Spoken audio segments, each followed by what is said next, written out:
Want to speak real Spanish from your first lesson? Sign up for your free lifetime account at SpanishPod101.com. Hello there, my beautiful, beautiful friends of SpanishPod101.com. Once again, as you might know, my name is Diego. And I'm Efrain. And in today's video, we're going to check when to use the definite and indefinite articles. Yeah. A topic that might seem easy, but do you truly know when to use them and when not? Yeah, we all have mistakes there. We all have mistakes, right? So that's what we're going to check. And if you're interested, guys, enjoy this video. Woo! Okay, guys. El, la, los, las, un, una, unos, unas are articles. We have definite and indefinite articles in Spanish. However, sometimes you don't need to use them. Do you truly know when to use the definite articles, the indefinite articles, and when they are not necessary? Well, the articles tell us three types of things. Number one, if they are masculine or feminine. Yeah. Number two, if they are singular or plural. Now, number three, if they are known or unknown by the speaker. Of course. So that's why we're going to divide this video in definite articles, indefinite articles, and no articles at all. Oh, really? Yeah. Cool. Let's get started. Okay, guys, so let's start with the definite articles. In Spanish, we have four definite articles. These are el, la, los, y las. Exactly. And these are going to be placed before a noun. Bear in mind that, of course, you need to know whether the noun is masculine and singular or plural, or feminine and singular or plural. For example, the word casa is singular feminine. In that case, the article is la casa. If it is casas, then it is feminine, it still is feminine, and plural. Therefore, it is las casas. In the case of departamento, it is masculine and it is singular. El departamento. Yeah. El departamento. But if we say departamentos, that becomes plural and it is still masculine. So it is los departamentos. And here you have it. These are the four different articles that we have. Okay, guys, so we highly suggest when you learn a new word, you need to know if it is masculine or feminine. Therefore, when you learn a new word, try to always learn it with el or la, right?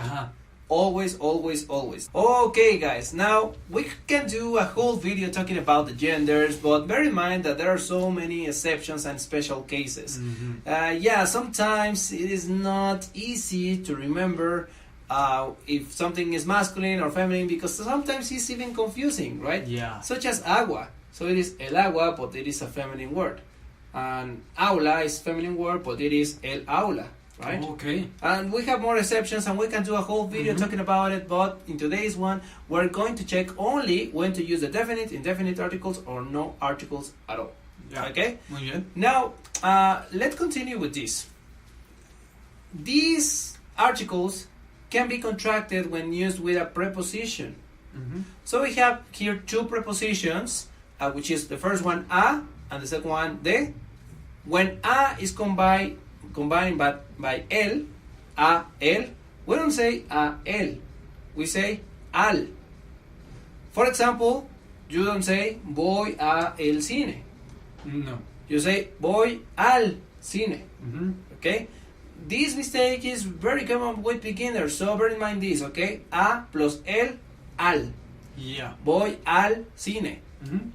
And de plus el, we don't say de el, we say del. Exacto. Right? Yo vengo del antro.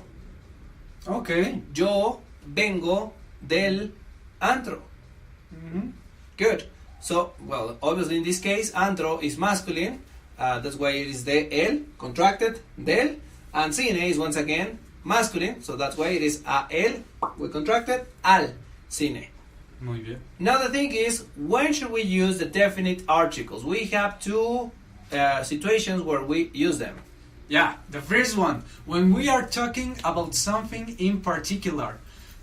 So, for example, the first example. Yo soy el conductor designado de esta noche. Yo soy el conductor designado de esta noche. Since I'm the only one and the only designated driver, that's why I need to use a definite article. Let's do another one. La puerta de mi casa es de madera. La puerta de mi casa es de madera. So I have only one door. Well, Yeah. in the main entrance. Or even if you have more than one door, you're being specific about the only one that is made of wood. Okay. Yeah. Yeah. Okay. The second one. When you have mentioned something before, or it is present while we talk. For example, ¿Y la playera? ¿cuál playera? Ah, la playera que traías ayer. ¿Dónde está? Oh. ¿Se quemó? No. Estaba cocinando. ¿Y se quemó? Se quemó. Okay. Okay, guys, so what happened in this case? In this case, I mentioned a t-shirt, but I'm not mentioning a particular one. However, since I'm going to refer back to the t-shirt that I mentioned before, I'm going to use now the article la. La playera, because now I am being specific about which t-shirt I'm talking about, right? So, la playera que traías ayer. Exacto. Good. Another example could be, Efraín tiene una mesa. Efraín tiene una mesa. La mesa de Efraín es de madera. La mesa de Efraín es de madera. I'm referring back to what I talked about, which was one table. But I'm referencing de la mesa de Efraín. Okay, guys, so now let's continue with the indefinite articles. Los artículos indefinidos son también 4 como los artículos definidos. En este caso, we have un, unos, una, and unas. Un is going to be used for the masculine singular. Masculine plural, it is unos. Feminine singular is una, whether feminine and plural is unas. Okay? So, for example, I can say un amigo. Un amigo. Unos amigos. Muy bien. Unos amigos. With una, I can say una computadora. Okay. Una computadora or unas computadoras. Okay? The interesting thing about this is that they don't need contractions.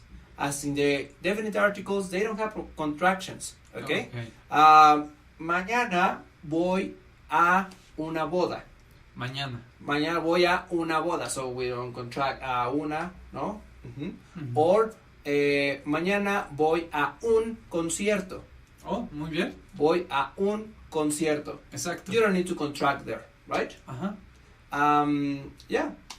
So now we're going to check when to use them. Okay, when do we have to use them? The first one is when it is the first time you're mentioning it. For example, Carlos tiene un nuevo empleo. Carlos tiene un nuevo empleo. Felicidades. The second one, quiero darle un regalo a mi mamá. Quiero darle un regalo a mi mamá.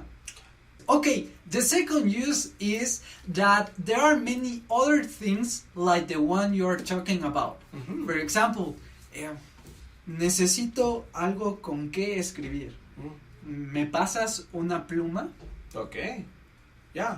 Let's try to imagine there are several pens right there. Exactly. So in that case, he's saying, me pasas una pluma, because out of many possibilities, he wants una pluma, which is one pen. The second one, hay unos chicos jugando básquetbol en el parque. Hay unos chicos jugando básquetbol en el parque. Exactly. And in this case, well, this is just a subset of guys that are at the park. But he's referring to the guys that are playing basketball. So hay unos chicos jugando basketball. They are not the only ones, but they are like a group within another group. Okay, muy bien. Okay guys, so now finally, last but not the least, we're going to check when you don't truly need to use articles. Yeah. Okay, so take into account that there are many situations, but we're going to tell you the most common ones. There are some situations that are very specific, Yeah. that probably are not worth mentioning, right? So we're going to tell you the most common situations. And the first one is ser plus an occupation. Okay? Él es ingeniero. Yo soy psicólogo. Nosotros somos doctores. Okay, the second one. When you are using ser plus a religious faith or a nationality. For example, él es portugués. Ellos son ucranianos. Nosotros somos católicos. very good. Another very common use is for unspecified quantities. Okay. For example, ¿quieres chocolate en tu helado? ¿Quieres chocolate en tu helado? Here I'm not being specific about how much you want, right? Yeah. Very good. The second one is when you're going to use an individual name, okay, or a place. Okay. You don't truly need an article there. So, for example, voy a ir con Efraín a Grecia. Voy a ir con Efraín a Grecia. It would be weird to say voy con el Efraín a la Grecia. O voy con un Efraín a una Grecia. Con un Efraín. Con un Efraín. No, it would be so weird. Sí. Another case is when you are talking about subjects or languages. So, for example, hablo francés. O escribo muy bien chino. But when you use the verb entender, you don't need the article. No entiendo el portugués. No entiendo el sueco. Okay? And there is another exception. When they are the subjects of the sentence, you need the article. Las matemáticas son difíciles. Another very common case is when talking about seasons and means of transportation, but when you use the preposition en. Okay? So, for example, en verano me gusta usar shorts. Muy bien. En verano me gusta usar shorts. Or when you use means of transportations. So, for example, you can say, voy a la escuela en carro. Okay. Voy a la escuela en carro. O en tren. Or even en avión. Okay, muy bien. Very good. But another case is when you're talking about months. And sometimes you need to use the preposition en. Nos vemos en febrero. En marzo termino mi tesis. En marzo termino mi tesis. Diciembre es el mes más bonito del año por la Navidad. Muy bien. Very good. Okay. The last one is when you use medio or otro.